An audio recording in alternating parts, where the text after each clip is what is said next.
So this is my dad, and that's my daughter. She's 3. And this may look like a typical grandfather-granddaughter situation, which is not, because she's actually explaining the book to him and not the other way around. The reason for this is my father was diagnosed with dementia more than 10 years ago. And his disease has caused brain damage to the parts of his brain that control his speech and his ability to understand language. So the result of this is that this man who used to speak several languages fluently and loved sharing his stories, being the center of attention, now has no way of communicating. So he still talks a lot, but whatever comes out of his mouth makes absolutely no sense. And watching my father struggle through his disease and lose his ability to communicate has been heartbreaking. And it has also got me thinking that there has to be something that we can do. According to the World Health Organization, there are more than 46 million people in the world suffering from dementia. And this year, there were 10 million people, almost 10 million people, who developed dementia worldwide. And that's 1 every 3 seconds. These numbers are also expected to double every 20 years. So by 2050, we are looking at more than 150 million people who are suffering from dementia.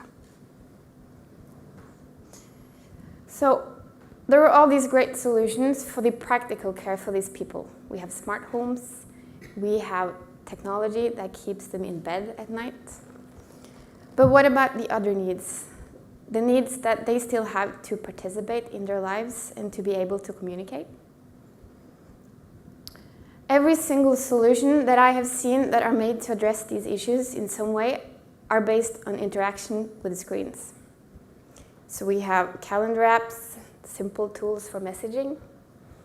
But to be able to use this type of tool, it is expected that the user understands that an icon of an envelope means that this is where you can send messages. And people suffering from dementia will at some point lose the ability to see this type of connection. So I'm asking, are these tools addressing the actual user needs here?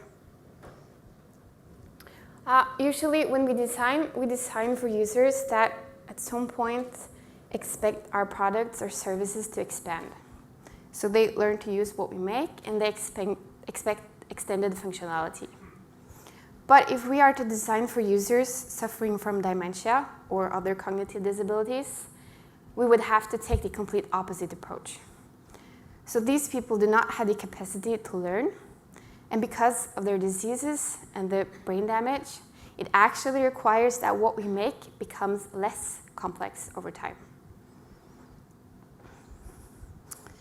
So you have probably heard about Apple Siri and Amazon Alexa, which is inside the Echo.